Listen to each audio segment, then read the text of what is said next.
Hi everybody, welcome back to my channel, and if you're new to my channel, hello, my name is Gabby and welcome. If you've never been here before, never watched any of my videos, have no idea what I do here on my channel, I cover true crime cases, and all of the cases that I cover are a little bit older. They're all basically 20 years or older, so if that's something that you might be interested in, maybe go down below, click that subscribe button, and also make sure to turn on the post notifications to be notified every time that I upload. So today is the last day of January. Obviously it's the last video of January, and if you didn't know already, for the entirety of this month I have just been covering cases that had huge updates in them during last year of 2022. So the last case that I'm going to be covering for this month is a very interesting one. It's one of those where the person who is allegedly responsible, we don't know yet because there still has to be a trial, of course, but he was there the entire time. He was somebody who they questioned pretty much right at the very beginning.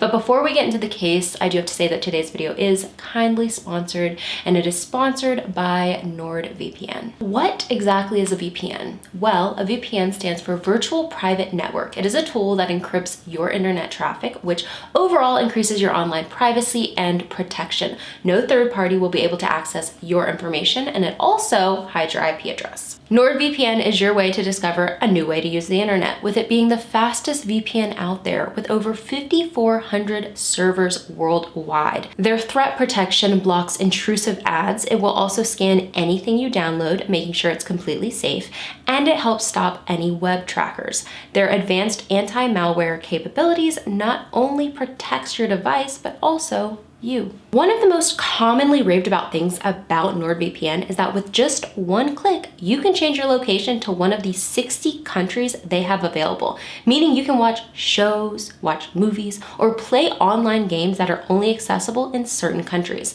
And don't worry, your device will never be slowed down, even though you may be thousands of miles away from the server you're connected to. One of my personal favorite ways to use the service is to just head over to Netflix, change my location, and see what true crime documentaries or true crime docuseries are currently popular in different places around the world. So if you want to try out NordVPN yourself, users can get a huge discount with the purchase of a 2-year plan, plus a bonus gift on top of that by clicking my link in the description of this video.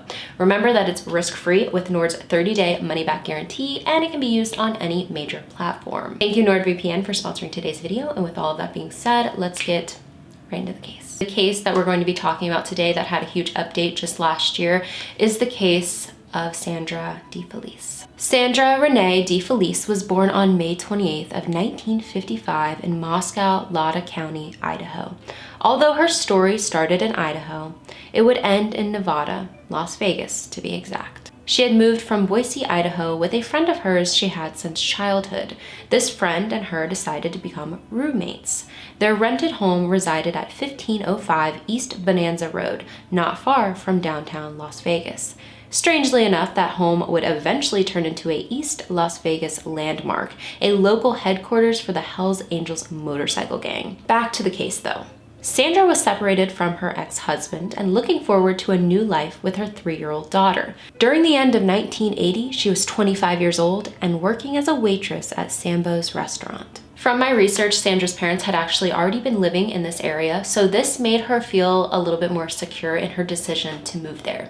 She knew she would have a good support system in this new city, and they would also help in the watching of her daughter if needed, which fortunately was the situation on the day of the murder in discussion. A murder that would be referred to as one of the most savage murders in Las Vegas's history by a journalist for Review Journal. The date is December 26th of 1980. Yes, the day after Christmas.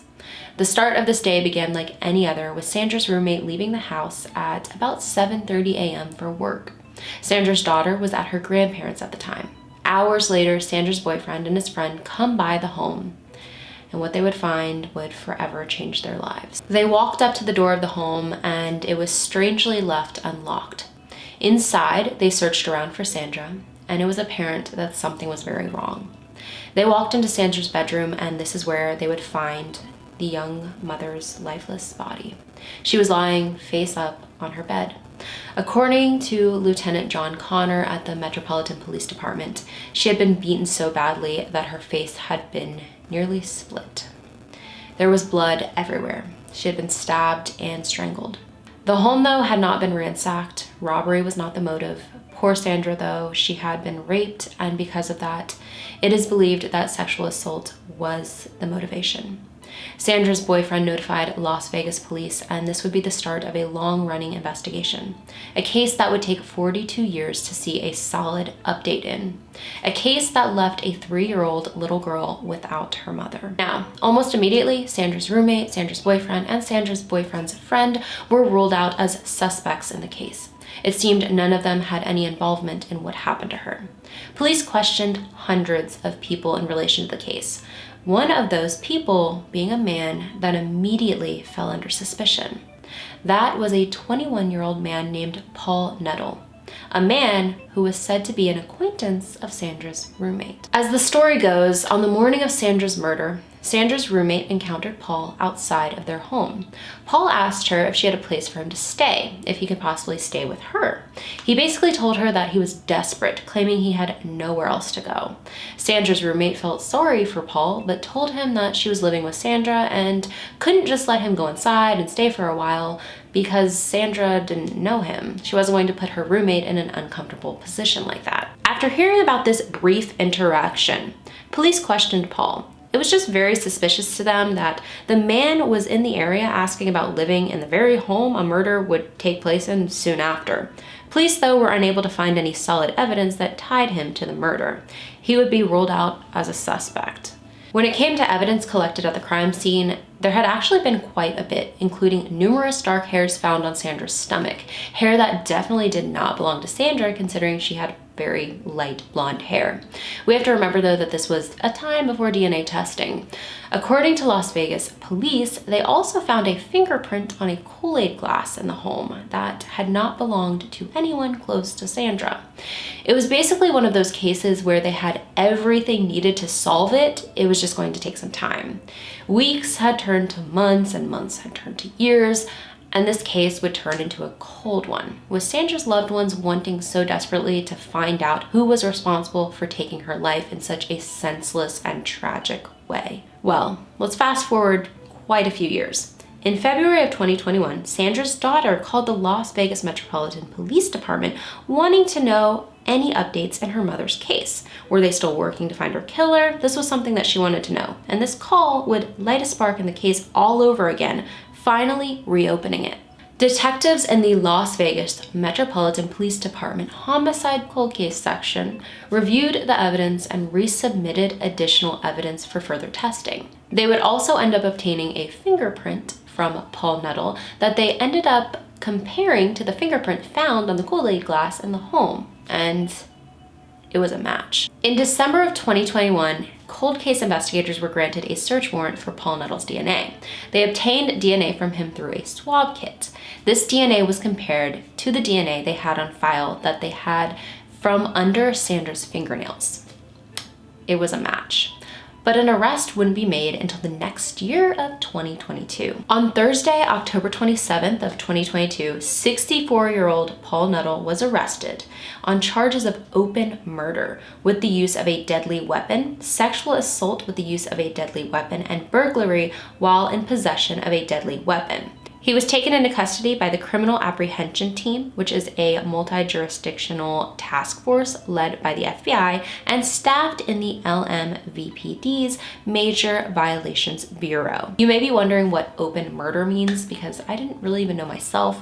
According to Clark County's website in Nevada, a person accused of murder will generally be charged with open murder, meaning a general allegation of murder, which includes murder in the first degree and all necessarily included offenses. These would include murder in the second degree and possibly voluntary manslaughter and involuntary manslaughter based upon the specific facts of the case. Lieutenant Jason Johansson led the press conference announcing the update, and he was quoted saying, "I am hopeful that in some way, shape, or form, this provides some sort of closure for the family and ultimately results in some type of closure and justice for Sandra." When Paul Nettle was originally told that they needed DNA from him in relation to the murder of Sandra DiFelice, he replied that he didn't know who investigators were even talking about.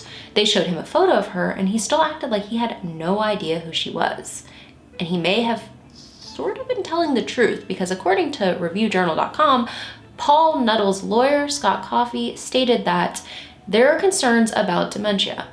He does not appear to be competent about time and space. There was a hearing set in December, but basically their main issue was the dementia. According to Scott Coffey, which is his lawyer, before December's hearing, state licensed psychologists and psychiatrists were set to examine Nuttall and submit their findings about his mental fitness to a district court judge, who would then decide to possibly place him into a state-approved institution until he gains enough competency to come back to court for a trial, which of course it is going to take a while for them to get everything ready for a proper trial. So they do have some time. So basically, just like a couple of the other cases that we covered this month, this one is kind of left on a cliffhanger, and we have to kind of just sit back, wait and see how it pans out. Is it going to be fully solved? This one, we do have DNA just like the other ones. So of course it looks very promising, but still, fingers crossed. And just like the other cases that I covered this month, when there is a full resolution to this case, when there is an update, I will be, of course, letting you all know about that one. This is definitely a case that when I started reading into it, I know that it wasn't a very long case. There wasn't a whole bunch of information. I couldn't even really find many newspaper articles about it. I still wanted to cover it because it was one of those cases where the person was there kind of the entire time. It just took time for everything to come together. Like always, leave any of your thoughts or opinions about today's case down below in the comments. But above all, if you're gonna write a comment, maybe write some kind words to the family or friends of Sandra. With all of that being said, thank you for taking a little bit of time out of your day to hear about Sandra's case. This month's theme is gone, but we do have a theme for next month, February, which February is usually known as the month of love because Valentine's Day is smack dab right in the middle of the month. So for February, I am going to be covering cases where love unfortunately goes very, very wrong. So if there are any cases that you want to request, make sure to send those over to gabulosiscaserequests@gmail.com. And I will see you all in the next one.